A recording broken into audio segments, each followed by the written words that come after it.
Hello guys, welcome back to my channel success point Asansol. क्या Germany India और Russia की friendship तोड़ना चाहता है? आज का एडिटोरियल मोड फॉर लेटर इन्हीं सवालों का जवाब देता है। जर्मन चांसलर की इंडिया विजिट सिर्फ ट्रेड के लिए नहीं थी, बल्कि इसके पीछे जियोपॉलिटिक्स का एक बड़ा खेल है। आज हम इस पूरे आर्टिकल को लाइन बाय लाइन हिंदी में समझेंगे और साथ ही सीखेंगे इसमें यूज़ हुए इंपॉर्टेंट वोकेबुलरी और ईडियम्स और फ्रेजल वर्ब। वीडियो को एंड तक देखिएगा क्योंकि लास्ट पैराग्राफ बहुत ही इम्पोर्टेंट और इंटरेस्टिंग होने वाला है। चलिए स्टार्ट करते हैं सबसे पहले वोकेबुलरी से। हमारा आज का पहला वर्ड है इंगेजमेंट, मतलब जुड़ाव या फिर सहभागिता, जिसका सिनोनिम्स है इन्वॉल्वमेंट या फिर शामिल होना। किसी चीज़ में शामिल होना मतलब कि उस चीज़ में पार्टिसिपेट करना या फिर सहभागिता करना ही होता है। ठीक है।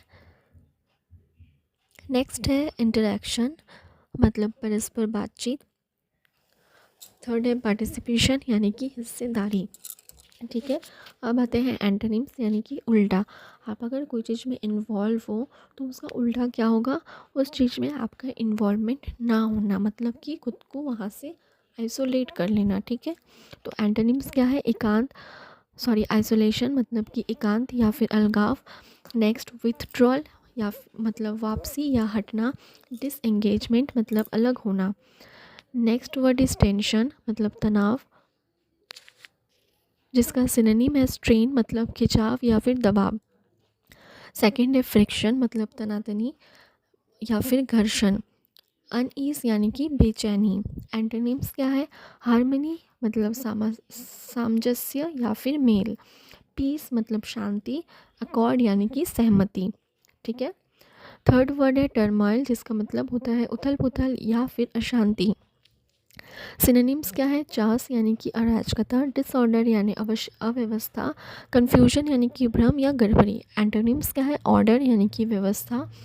ट्रैंक्विलिटी, यानी कि शांति या स्थिरता। काम, मतलब सुकून या ठहराव। नंबर 4 इज रीअफर्मिंग, यानी कि पुनर्पुष्टि करना, जिसका सिनोनिम्स है रीस्टेटिंग या फिर दोबारा दोहराना या फिर दोबारा कहना। कन्फर्मिंग, मतलब पक्का करना। असर्टिंग, यानी दावा करना। ओके।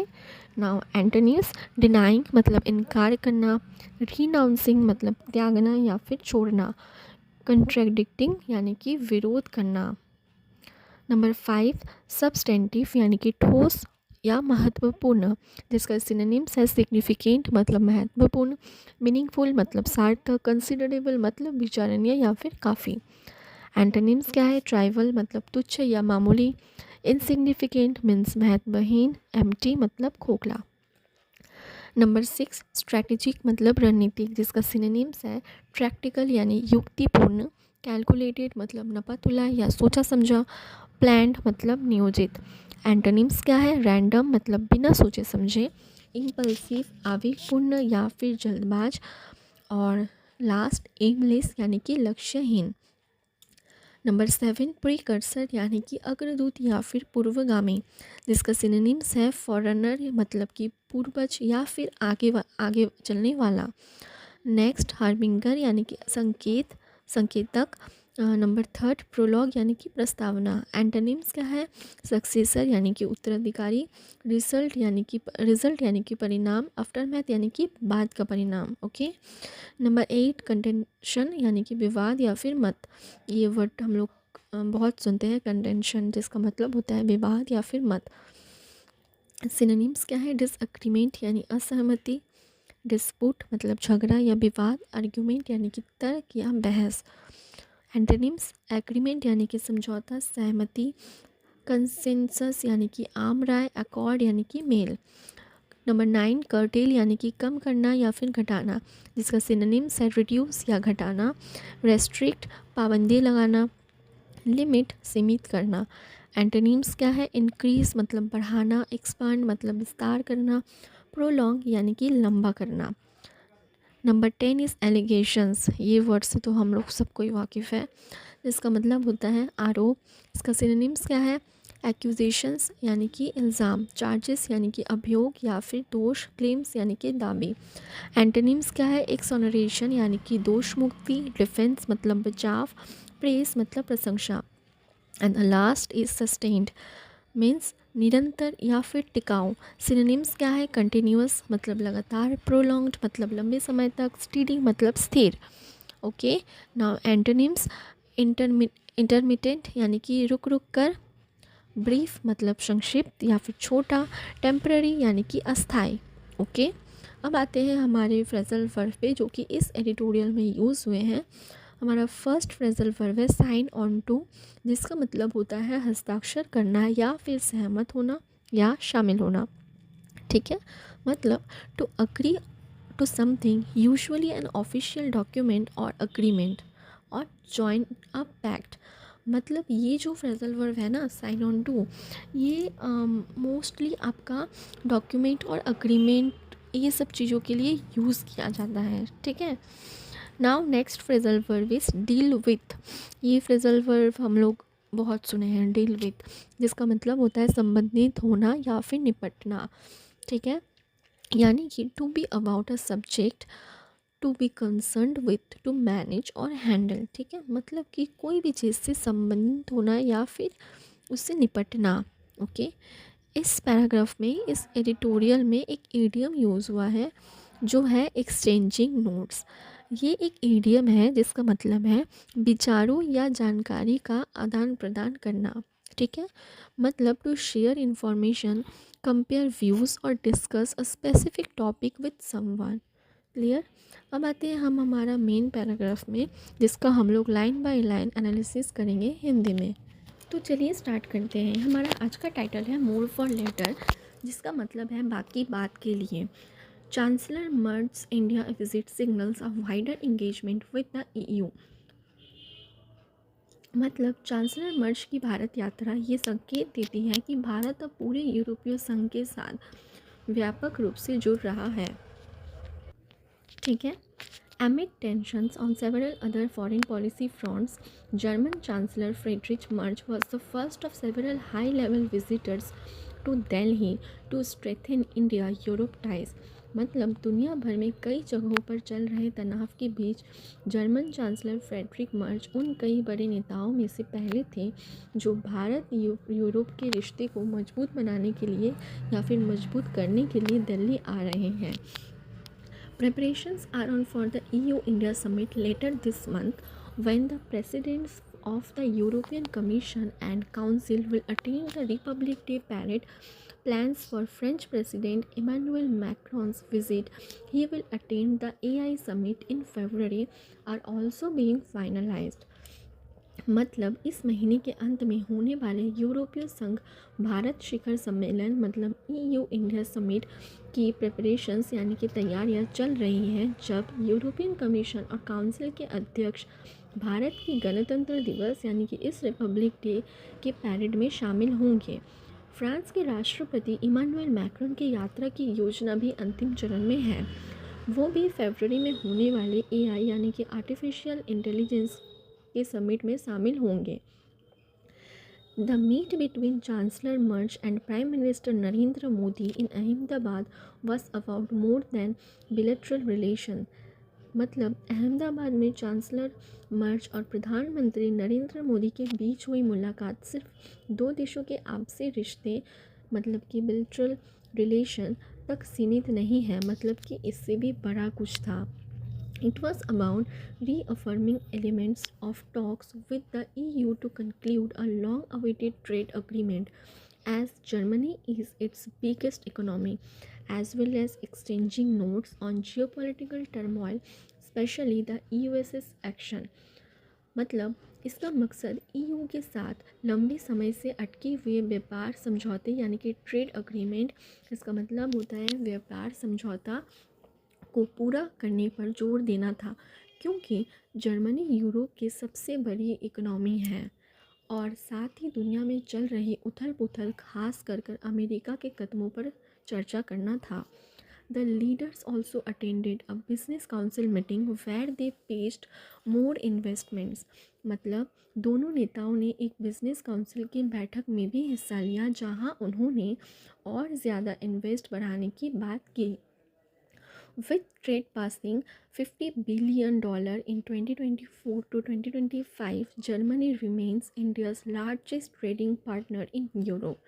मतलब 2024 से 2025 में व्यापार $50 बिलियन से ज़्यादा होने के साथ जर्मनी यूरोप में भारत का सबसे बड़ा व्यापारिक साझेदार यानी कि ट्रेडिंग पार्टनर बना हुआ है. While the talks are understood to have been substantive, the outcomes were in essence a series of joint declaration of interest and moves. JDI का फुल फॉर्म है जॉइंट डिक्लेरेशन ऑफ इंटरेस्ट. ठीक है. हालांकि ऐसा माना जा रहा है कि बातचीत बहुत ठोस थी, लेकिन इसका नतीजा मुख्य रूप से कई जॉइंट डिक्लेरेशन ऑफ इंटरेस्ट यानी कि JDI और समझौता ज्ञापनों के रूप में ही निकला. तभी कोई पक्की संधि नहीं हुई है. ठीक है. अमॉन्ग द JDI मतलब कि joint declaration interest. Among the JDI signed several deals with cooperation on strategic issues including a defense industrial cooperation roadmap to promote collaborations and technology partnerships in defense equipment. मतलब जो JDI sign किए गए उनमें से कई रणनीतिक यानी कि स्ट्रैटेजिक मुद्दों पर सहयोग से जुड़े हैं. इसमें रक्षा उपकरणों यानी कि डिफेंस इक्विपमेंट में सहयोग और तकनीक साझा करने के लिए एक डिफेंस इंडस्ट्रियल और ऑपरेशन रोडमैप भी शामिल है.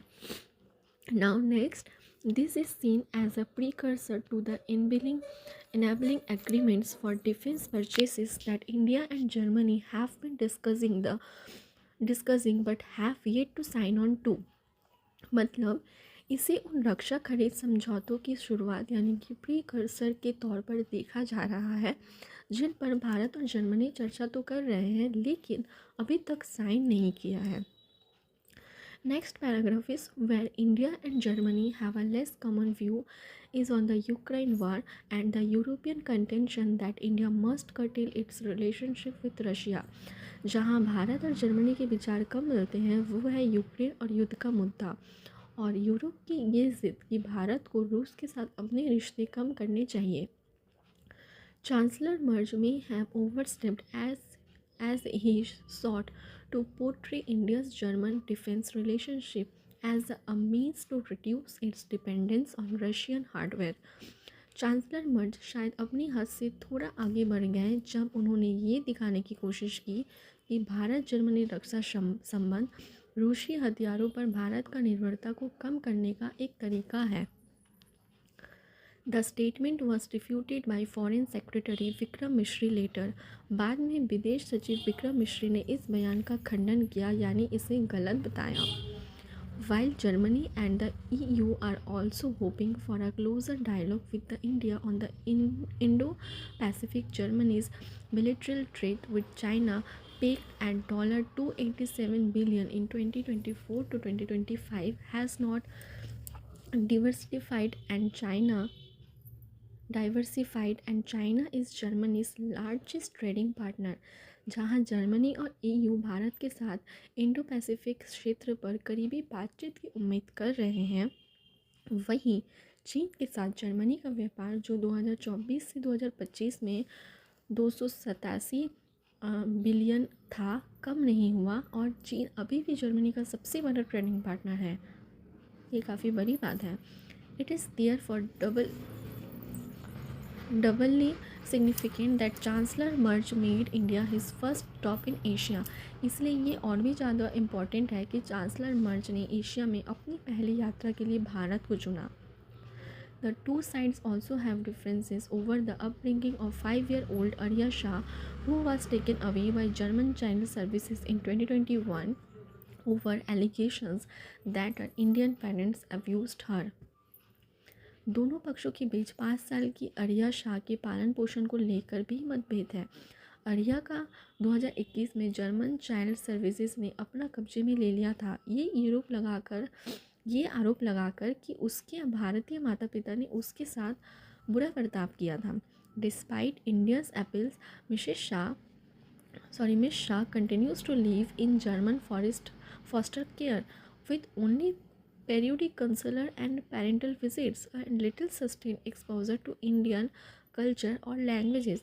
भारत की अपीलों के बावजूद आर्या जर्मन फॉस्टर केयर यानी कि देखभाल केंद्र में ही रह रही है, उसे कभी कभार ही माता पिता के साथ या अधिकारियों के साथ मिलने दिया जाता है और भारतीय संस्कृति या भाषाओं से उसका संपर्क यानी कि रिलेशन एकदम ही ना के बराबर है।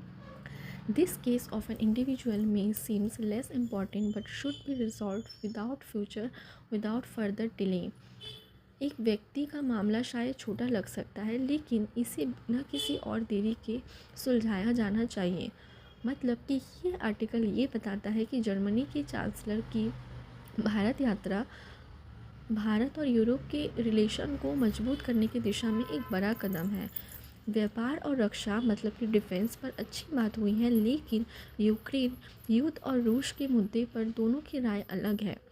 साथ ही आर्या शाह यानी कि बच्ची की कस्टडी का मामला भी दोनों देशों के बीच एक सुलझने वाला मुद्दा बना हुआ है। तो हमारा पैराग्राफ यहीं पे ख़त्म होता है। अब आते हैं कुछ पॉइंट्स पे कि जर्मन चांसलर की ये यात्रा भारत और यूरोप संघ के बीच रिश्तों को मजबूत करने की एक बड़ी शुरुआत है। इसके बाद फ्रांस के राष्ट्रपति और ईयू के अन्य बड़े नेता भी जनवरी-फरवरी में भारत आने वाले हैं। जर्मनी यूरोप में भारत का सबसे बड़ा व्यापारिक साझेदार है। दोनों देशों में रक्षा क्षेत्र में सहयोग बढ़ाने और तकनीकी साझा करने के लिए एक रोड मैप तैयार किया है। हालांकि अभी कोई बड़ा अंतिम समझौता साइन नहीं हुआ है, सिर्फ इरादे जाहिर किए हैं।